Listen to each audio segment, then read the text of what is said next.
Hey there, guys and gals. This is Nathan, and today we're going to be doing something a bit different. Just going to be working on a piece from start to finish. This is a Nightcrawler piece by Kevin McCoy. I'll put the link to his DeviantArt in the description so you can check out more of his amazing work. Uh, let's see. As you can see, there's just the pencils. I thought they had like a lot of energy to it and everything, and I didn't do like a thorough search trying to find some inks for it. But I think what we'll do first of all, we'll go to clean it up a little bit, and we'll just go to Image, Adjustments, and then Levels, or you could hit your Command or Control L. That'll pop this up, and we're just gonna brighten up the whites a bit, so you can see like down here or like over here. It's going to get rid of some of those other marks. It's going to lighten some of that up, and then we're going to bring down. This is for the blacks, and we'll darken that up a bit just to add more contrast to the lines. I don't want to totally get rid of all the sketchiness, so I'll add a nice little bit of character to it. I think that looks pretty good right there. Yeah, let me try this. Go back to my levels. Just lighten that up a little bit. Darken the mid-tone and the blacks. Maybe I'll go up to Image, Adjustments, and then Threshold.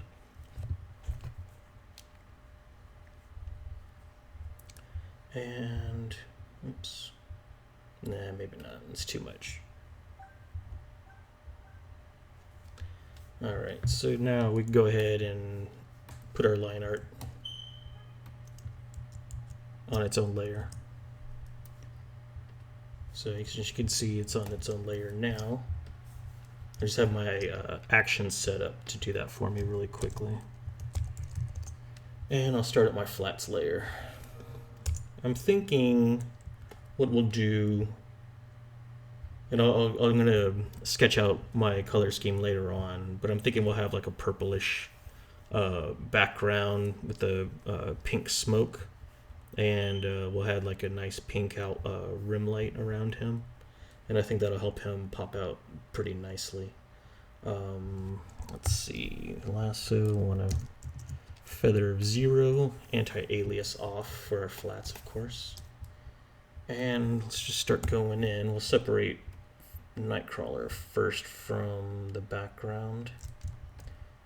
And I think for this small little series, I'm going to go ahead and cut it into parts. I just don't want to have you guys watch, have to sit down and watch like a 2-hour or 2.5 hour video. Honestly, I have no idea how long this is going to be. But I have a pretty good idea in my head what I want to do, and it's always a important skill to learn, but you'll get it after a while. Just keep on practicing, keep on coloring. You'll just have like these ideas pop in your head as soon as you see a piece. What would work best, how you can make it pop more, and everything.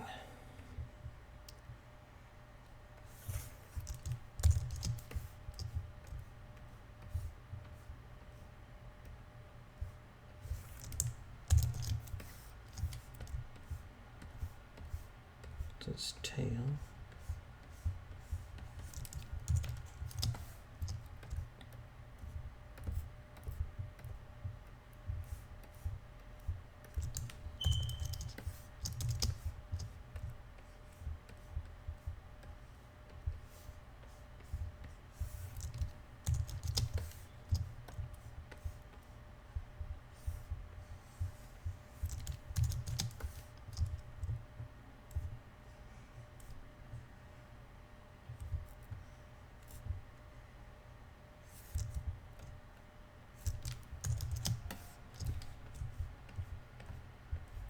Yeah, I know it's a pretty boring part of the process, but I think it's one that people like to see. You know, originally I had the flats already done on this piece, and you know, you guys said you'd wanted to see a piece from beginning to end, and I thought, yeah, well, it's part of the process, part of the beginning, so it's like I should just go ahead and record me doing the flats as well, just to really keep it from beginning to end, so you can see the whole process going. Now the tough part for me is going to be continuing to talk for the whole time that I'm doing this. Should have gotten a drink before I started.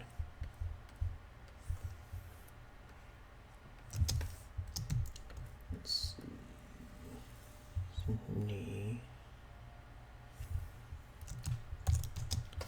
Let's go down here and finish off his foot.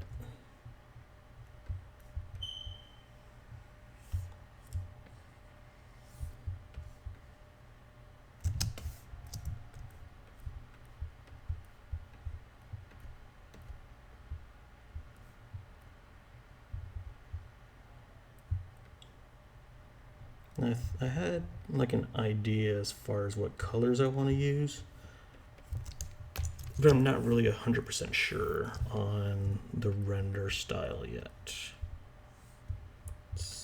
Oh, this is going to be his tail. Okay. So we might do like a lasso and airbrush, or I think that would probably work best with the line art. I was also thinking maybe a little bit more painted, but I don't know. We'll see when we get to it.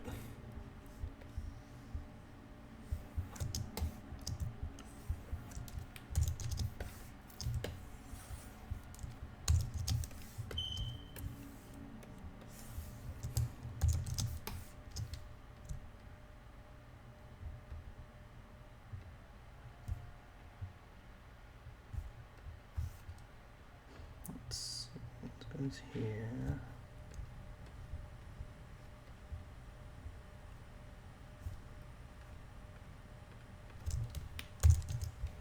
Fill that in real quick.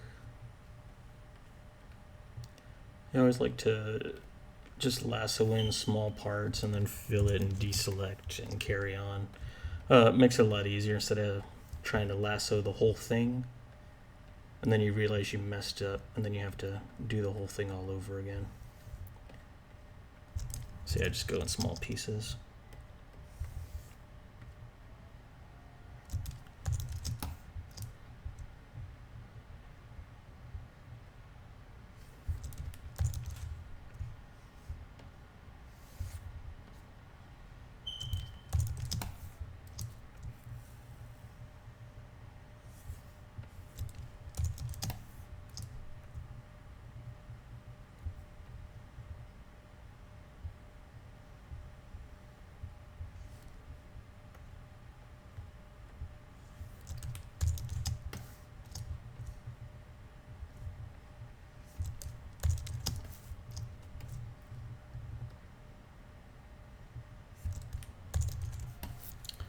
Alright, so we have him separate now. Let's get, I guess these might be faster if I just use a pencil brush on here.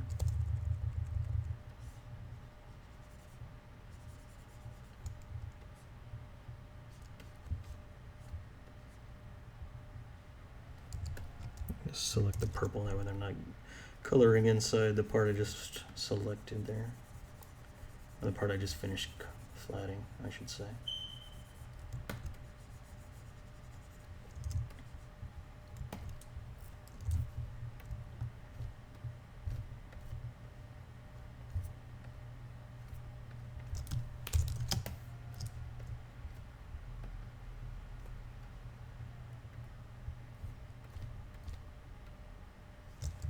So I always get questions. Oh, there goes the AC.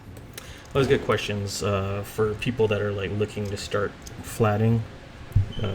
You know, how many pages of flats should they be able to get done in a day? You know, really depends on the art style what the deadline is, really. I mean, if a colorist is giving you a call and saying they need, you know, 10 pages in a day, I mean, if you can do it, then by all means. But I think the important part is to be honest about it and like, look, I'm not that fast. You know, here's what I can get to you. It's always better to figure out that stuff ahead of time and then getting hired for a job and you don't come through on your end. Makes you look really bad, and word of mouth can spread really fast. You know, I've had people that have been on my flatting list, and then, you know, a friend or fellow colorist will call up and, like, you know, we'll be talking about flatters, and this guy here said he's going to do this, and he never came through, or just doesn't answer emails or whatever, and yeah, it's more often than not, you know, just be quickly taken off the list. You know, so it's always you're always as good as your last job. You know, so you always want to do a good job and meet your deadlines, of course. The most important things. But I'd say, like, on average, I mean, if you could do, you know, a page of flats in an hour and a half, you know, I think that's pretty decent. I guess it all depends up to you how serious you want to take it, you know, as far as how many hours in a day you want to put into it, you know. But when I was coloring comics professionally, you know, on average, I'm looking at, you know, a 12 to 15 hour day sometimes, you know, trying to get as much done as possible. You know, it depends on the deadline for the most part. So there's no right or wrong answer. You know, it just depends on the situation, and, you know, communication. You work with your colorist and see.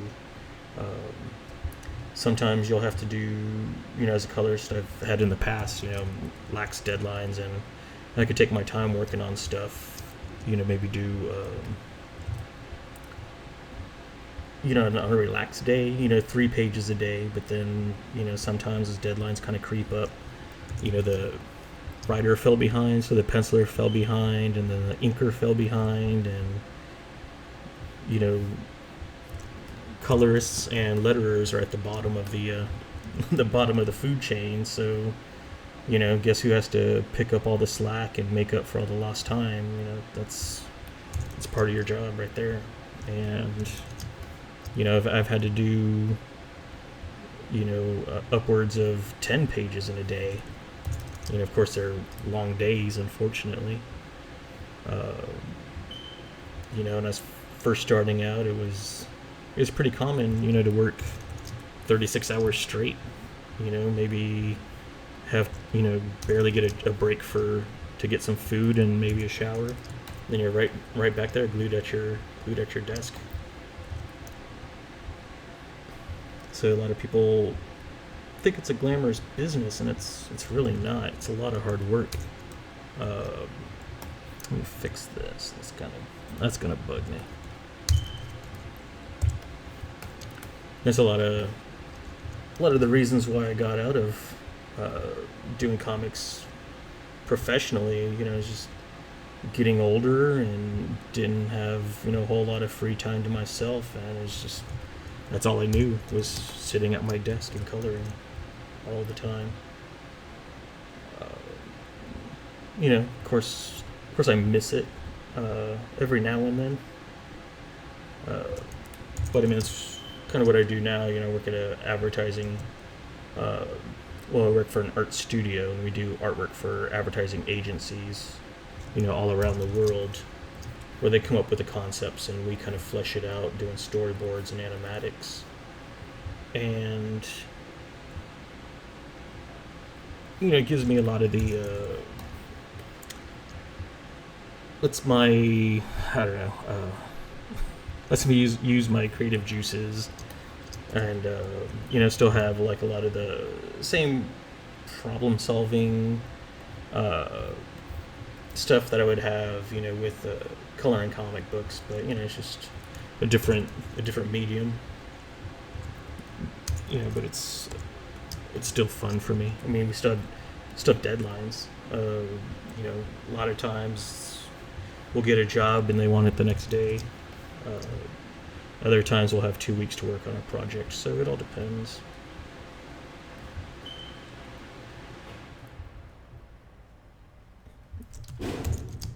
But it's definitely not as stressful as comic books.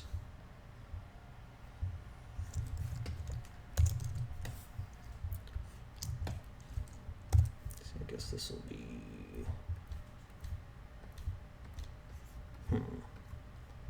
There's a little too sketchy. I'm trying to make it out here. Guess we'll go like that. Yeah, it looks alright. Yeah, it's gonna take a while.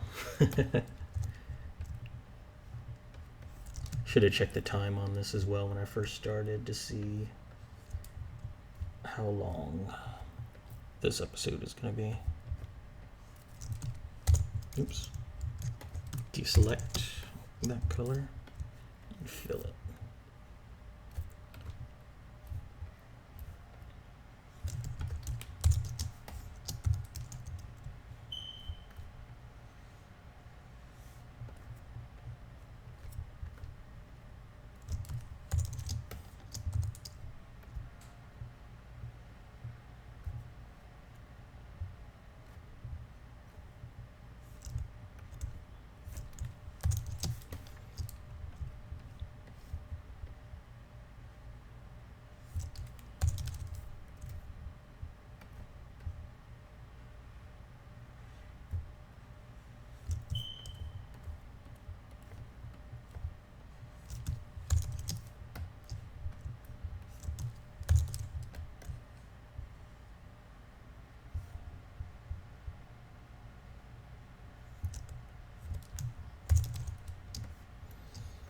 So I guess we'll go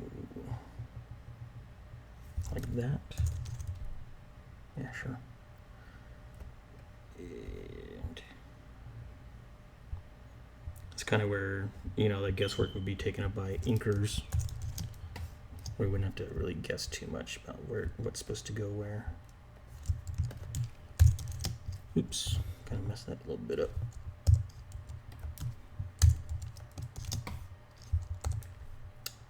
And we'll go down and up.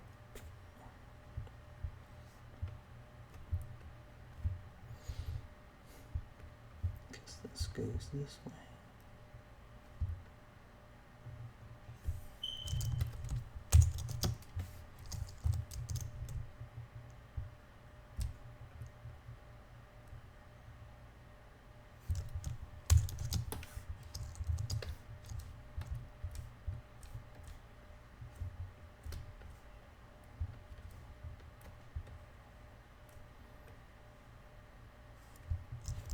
Yeah, this is definitely going to be the the tedious part of it, is getting all this stuff done. I think finishing up the flats on Nightcrawler should go by pretty quick, so hopefully the episode won't be too long. You guys want to stick around and watch it.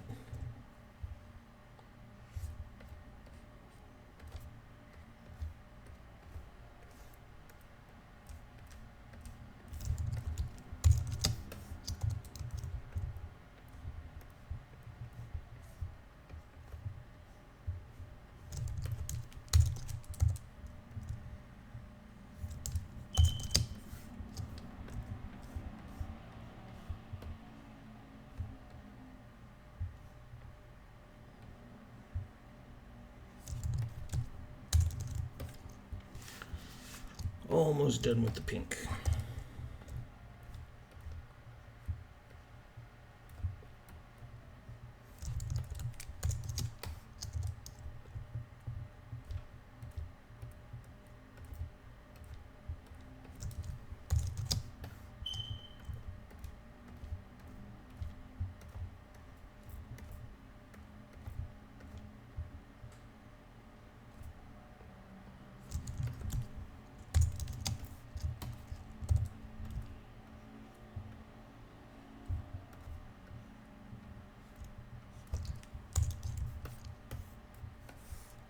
Alright, looks like we're up to this bit now.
Usually when I'm, when I'm doing this boring stuff, I'll have some music on or something.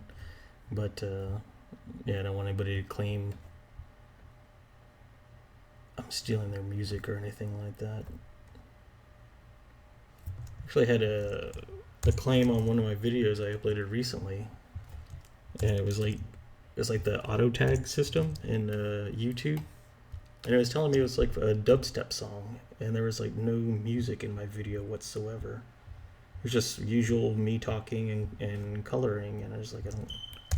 So of course I had to dispute that. I'm still waiting to hear back on that one, but I'm guessing it's just probably just going to disappear. I'll never hear about it anyway.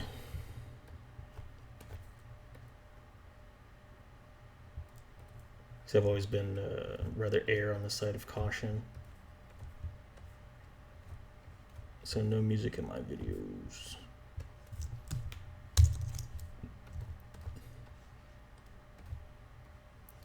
Unless it's from somebody I know, of course. That's different. I get the rights, you know, they could grant me permission to use it.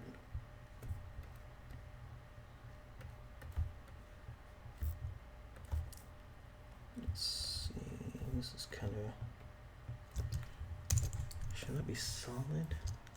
Let me take a look. That's one thing I always like to do as well, is just always experiment. You never know.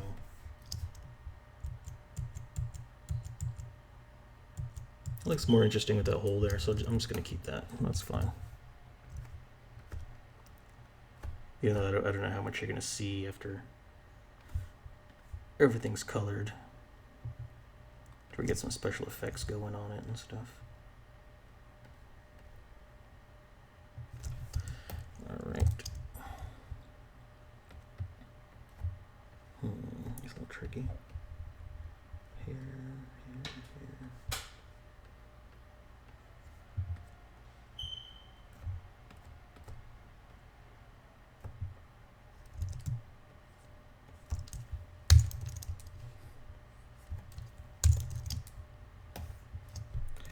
Trying to think some of the other questions I get a lot I can answer while I'm doing this. I think one of the other big ones I get is for rates. You know, what to charge for coloring, and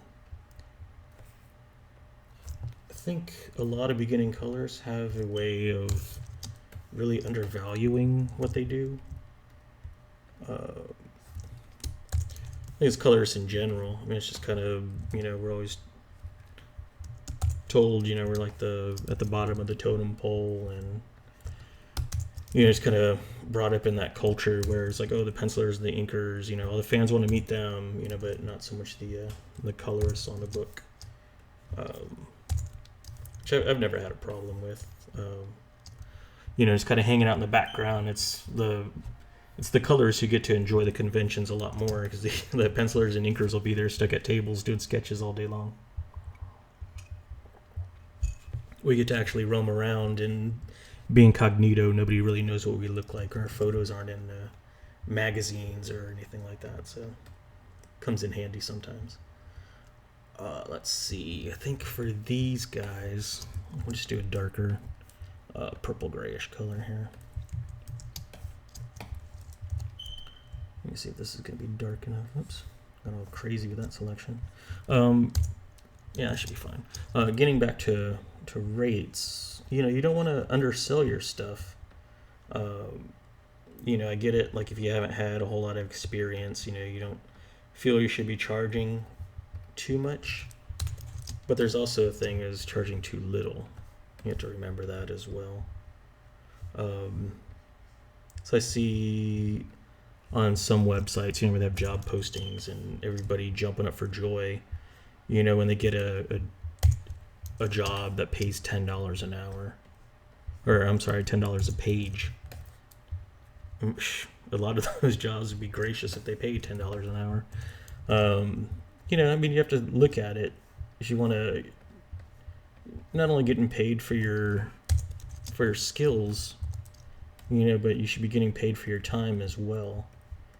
And I think if you look at it, I mean, if you're taking a job that's only $10 or $15 or even $20 a page, and that page is taking you, I don't know, if you're just beginning, say if a page is taking you 5 hours, that $20 a page, and it taking you 5 hours, you're only making $4 a page, or $4 an hour.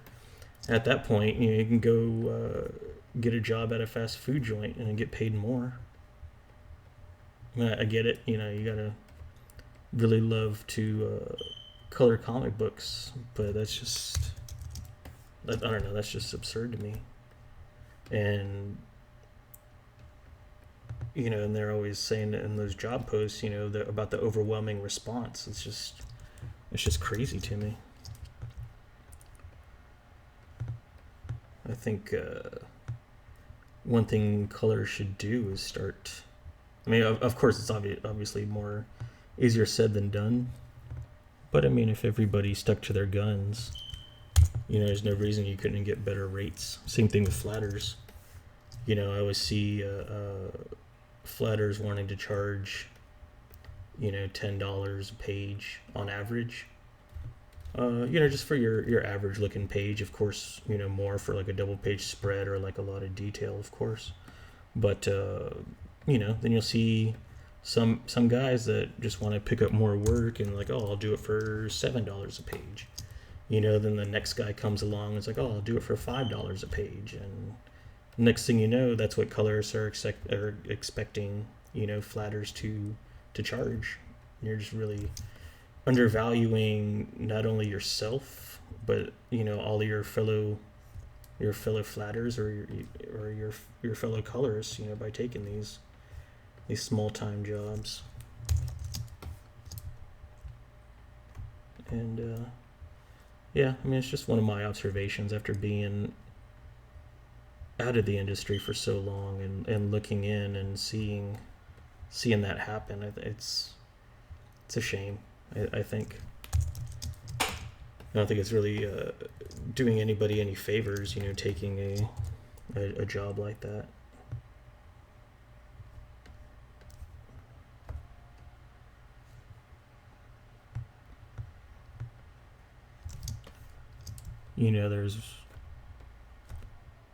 You can get experience by doing it, but I think if you can give yourself the same experience by, I mean, there's all these sites now like DeviantArt or, even Facebook, where people, want to post their artwork and, hey, look what I did.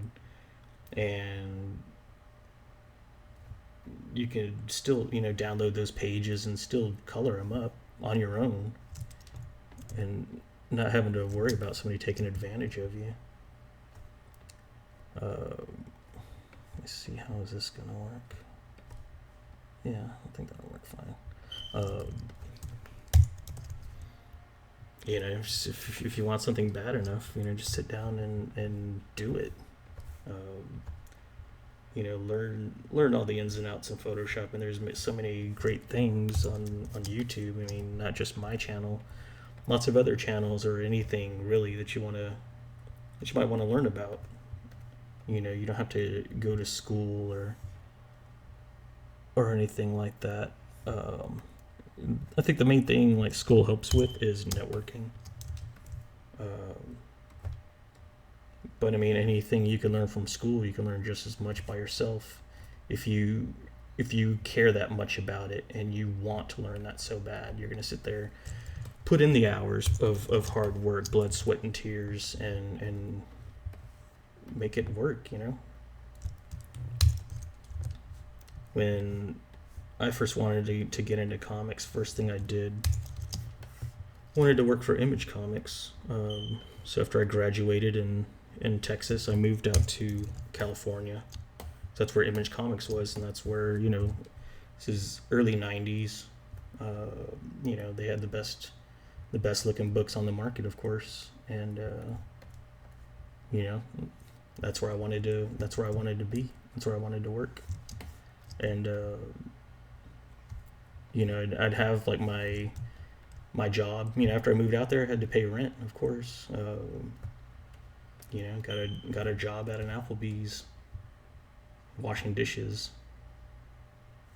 And, was lucky enough to get like the morning shift, So I have to be there at 6 in the morning, start up all the prep work, get through the breakfast rush, the lunch rush, and then after that, it's free to go home. Hopefully, the next shift came in. Otherwise, I was working a double or whatever, but I would still go home and sit at my desk and continue to pump out pages. I found out industry standard at the time was three pages a day, and so I worked and came home and I did 5 pages a day.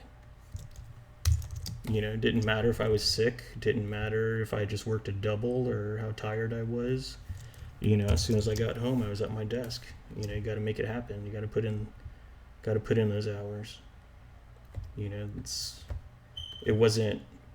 I didn't want it as a hobby for me. I wanted it as a career, and that's what I did. And after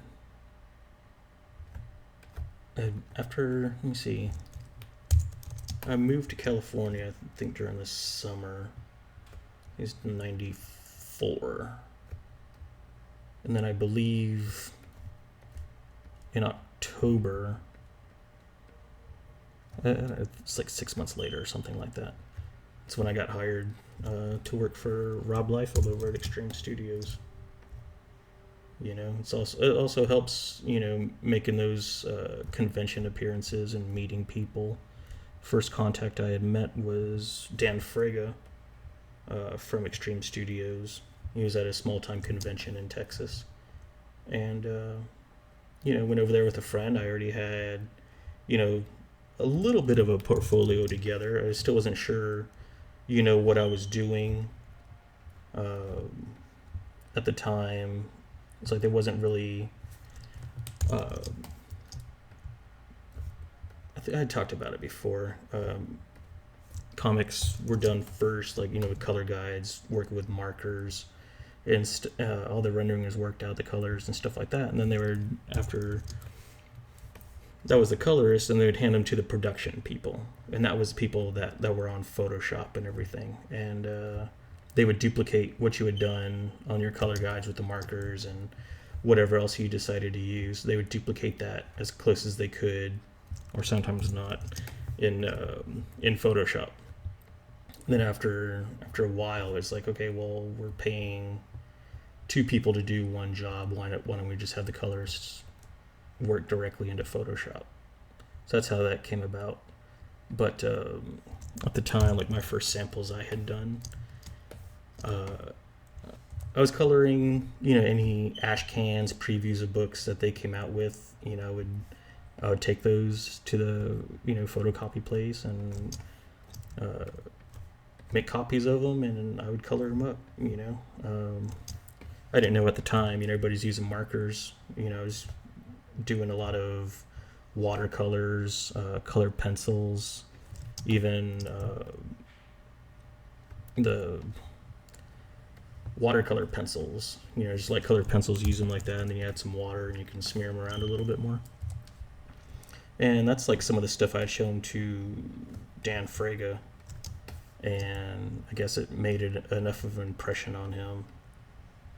Well, it was also kind of the stuff I had chosen to color, which was, I don't know, I look back at it now and it's just, I guess, ballsy. I had taken the first issue at Sin City. I believe, what was it? The first one, was it A Dame to Kill For? I think it's just called Sin City. I had taken that first issue and colored a big sequence out of it, and everybody was freaking out. Who is this kid? I think at the time I was 18 years old or something like that. Who's this kid? Has the balls to sit there and color Sin City? But he remembered me from that. Next time I went, that next summer after I moved out to California, I went to San Diego Comic-Con. He remembered me and introduced me to some of the colors that actually worked at Extreme Studios, and stayed in contact with them. And whenever I needed, or whenever I'd finished more pages, I'd send them in and get direct feedback from them. Sometimes over the phone as we're going over pages, or uh, Chris Leitner was really great with me as far as he'd take my color guides that I had done, uh, suggesting what colors I should be using, that he had in his palette, and for as far as markers go. And it was a lot tougher back then because maybe markers, you have Copics now, which are very expensive. Back then, we had the Tria Pantones, which they have like 3 different tips, but those are refillable and everything, and those were, I don't know, like $6 or $7 a piece. When you're first starting off, you're not making that money yet. It's pretty tough to build up your palette. But he would always do like nice little paint overs, and not just do it, but explain to me, how this works or why this works, and just help me out tons. And he called me up to help him out, doing some backgrounds. He was on a deadline crunch, and from there, just started. So I think I did that once or twice, and then after that, I was just offered a job to, just to take over the books he was working on, so he can get a break. It's the thing, with the deadlines. It's really easy to get burnt out. So I'm always amazed to see like some of the guys like, oh wow, you still color for a living? That's awesome. So that just after a while, it just wasn't for me.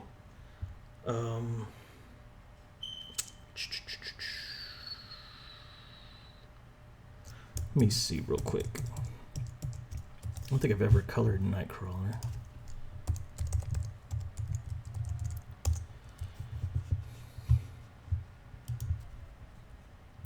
Okay, so it's white with red bands. All right, we can do this.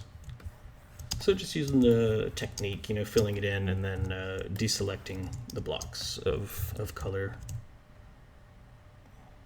As like, I've covered it before, like in my flats videos.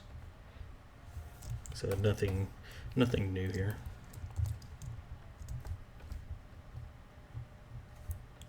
But to get back to what I was saying before, I mean, you put in the time and effort, you're gonna make stuff happen.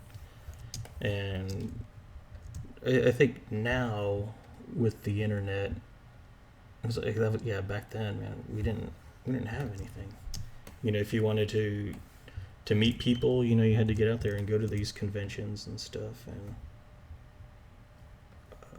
now it's I think it's definitely a lot easier to get to meet people, but I think at the same time it's still got to be tough because it's not just there's everybody else and their grandmother trying to get with meet with these people as well, and get known. Oops, looks like I forgot a spot there. I'll fill that again.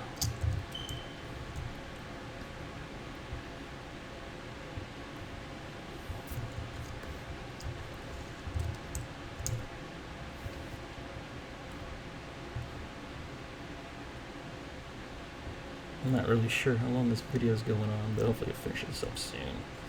And I'll go ahead and break it after I finish up the flats here.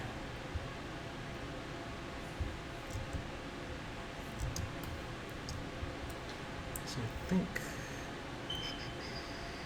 that would all be the blue. Let's see, and then this is all red. And this.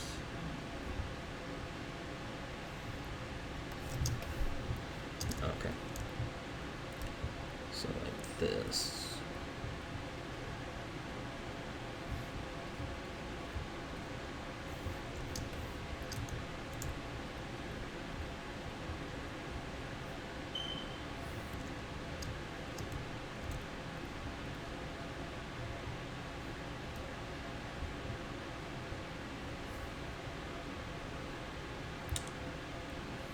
You know what I should do? I just now thought about it. I'm going to go ahead and save this on my desktop before I forget. So that's, don't do that. You always got to remember to save. It's, oh my god, there's nothing worse than working on a page for, hours and hours and hours and just totally forgetting to save and the power shuts off,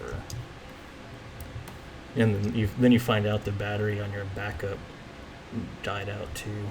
It's, ugh.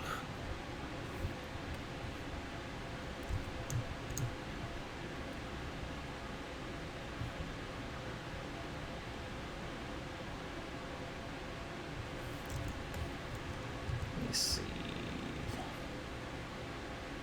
So yeah. Alright, now it's a dark blue. Oops. Yeah, I'm gonna forget something. Alright, this guy. So we'll continue that.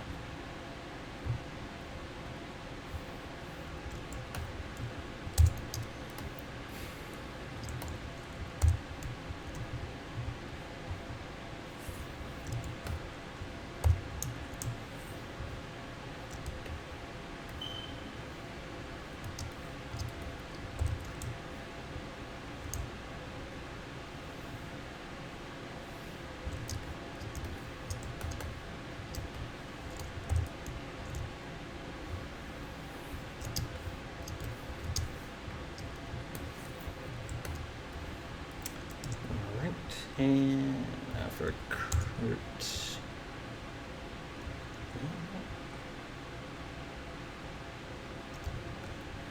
It looks like that part should be red as well.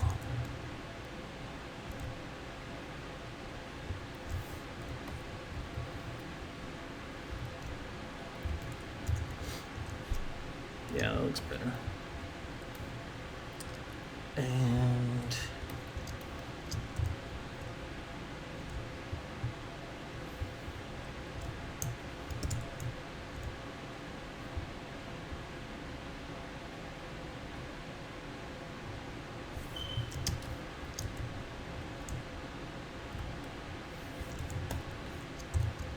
I just love that facial expression. It's amazing. And lastly, his hair. We'll just darken that up a little bit. And that's, yeah, pretty sure we're over 45 minutes at this point. But yeah, we'll go ahead and end it here. And next up, we'll start on. Actually, I want to show you guys like how I sketch out colors and have an idea of how we want it to look. So yeah, that'll be it for this episode. Yeah, watch me. Stay tuned for part 2 coming soon. All right, thanks a lot for watching, guys, and talk to you soon. Bye.